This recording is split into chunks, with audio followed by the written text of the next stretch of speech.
Hi, it's Dorothy Guining with Scrapbooking Quebec. This week I'm joining the Punched Out Thursday to Die For collaboration. We share ideas every Thursday on what to do with your punches and your dies. I'll put links to the other participants below, so be sure to check out what they're up to this week. I'm going to be creating this simple layout, and it's probably the quickest one I've ever done for this series. Fun fact, there are 48 Punched Out Thursday to Die For videos that I created on a playlist on my channel. Anyway, the reason why this one is so quick, it's because I scrap lifted myself. So I already knew this design. My goal in this video is to make this page easy for you to scrap lift. So you're about to see the products I'm going to be using. It's Vicki Boutin's Storyteller collection. I'm pretty much down to the end of this at this point now. And I'm also going to show you the tools. So this is a collection, a planner essentials collection from Elizabeth Craft Designs. And I also have a leaf die from Stampin' Up.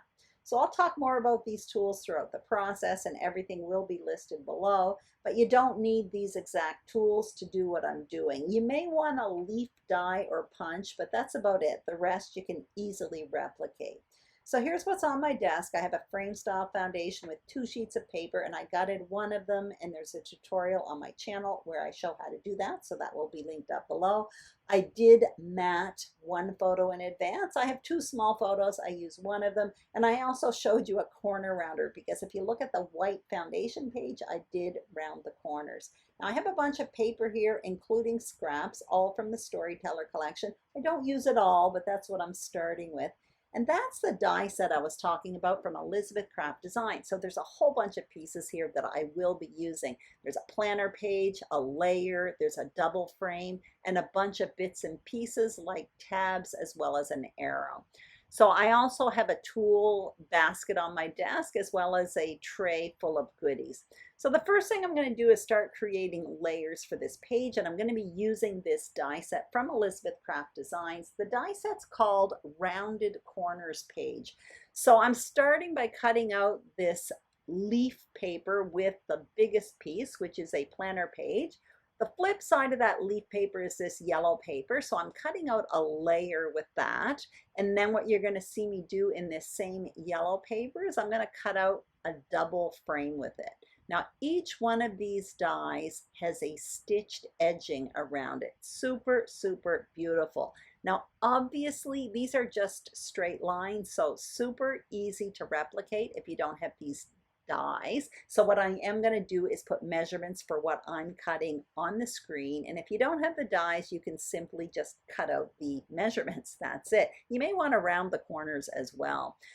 You may notice as well that frame that I cut out, 2 squares pop out and one of them is a tag, and again both of those have stitched edging.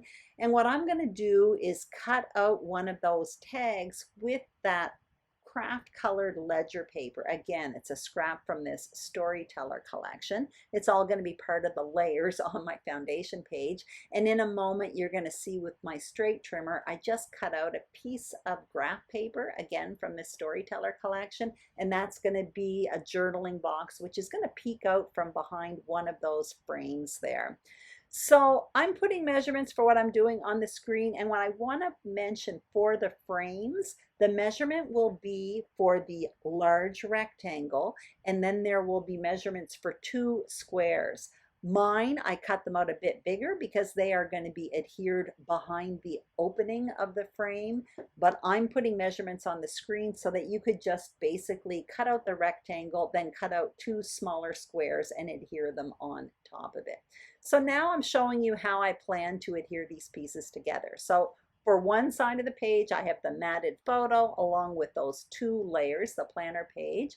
And the other side, I'm going to create this frame. You can see I've got one photo peeking out from the top and the journaling box peeking out from behind.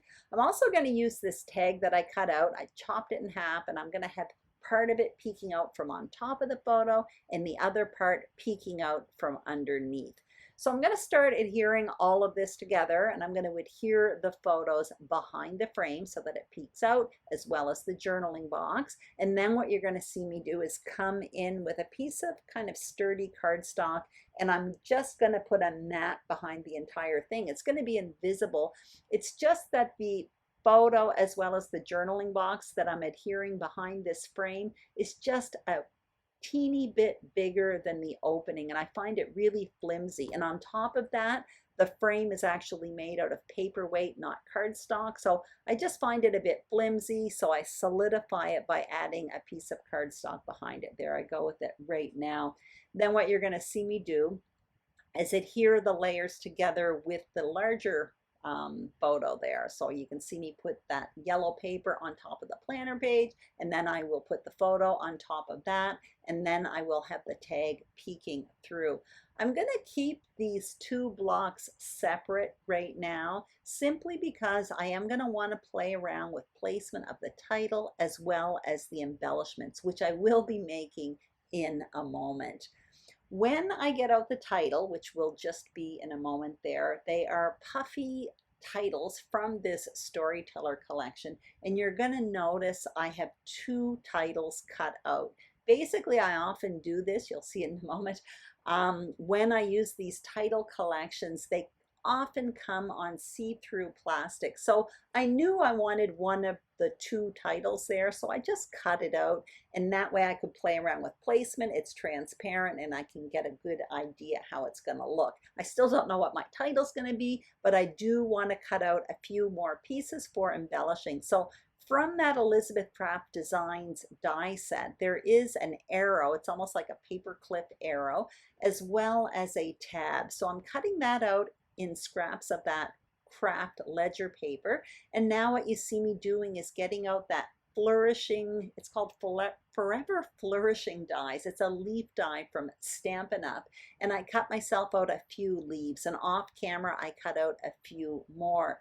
Like I said earlier in the video, you don't need the planner dies to create this design, but if you want to create a nice embellishment cluster with leaves, it doesn't have to be these leaves, but it can be any leaves. And this one, I like it because it's kind of bushy and it creates a nice foundation layer to an embellishment cluster. But if you have smaller leaf dies or punches, just cut out more of them and create a cluster of leaves. So you can see I have the leaves peeking out from the bottom around that journaling box and that double frame. And in the opposite corner, I'm having a few tuck out from underneath different parts of the layers in that layered photo mat. I'm also playing around with title. I decided to go with Storyteller, and I have a wee bit of journaling, so that's why I didn't go with Love, Love, Love. It would have completely covered up that journaling box. This one here, I'm kind of having it overlap the frame on top of the leaves. But because the title was dark, I wanted something with a bit of contrast underneath it. So that vellum butterfly is an ephemera piece from this Storyteller collection. So I'm just going to kind of layer that up underneath the title.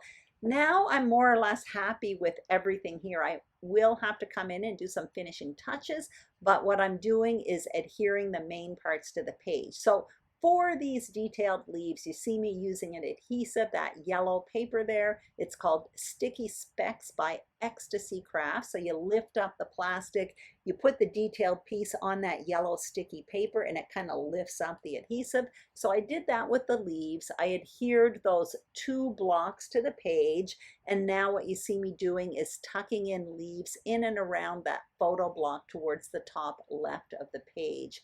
I'm really happy with this layout. It came together so quickly. I ended up taking about 45 minutes to make this page. I filmed, I think, for 29 minutes and then a little bit of preparation. Now what you see me doing is coming with a few finishing touches. So I have these metallic enamel dots from Stampin' Up, and there are like two holes at the bottom of that frame as well as holes along the planner page. So I tucked those in there. And also I'm adding twine to the bottom of the tag, and I think I might have already done it, but I did add a little extra leaf underneath that title. There's only a few things I do off camera. Right now I'm looking in that Tim Holtz title book for something to put in that tag up on the right hand side of that photo, and I end up finding the word, I think it's wander. And aside from that, all I did was add one more piece of ephemera up by that photo. It says this here, and I did a wee bit of journaling in that journaling box, and that is it. Anyway, I hope you enjoyed this video. If you did, please give it a thumbs up. If you haven't subscribed to my channel, Scrapbooking Quebec, I would be absolutely thrilled if you did. And if you are a subscriber, thank you very, very much. Have a fantastic day. Don't forget to check out the other participants, and I'll see you soon on YouTube. Bye-bye.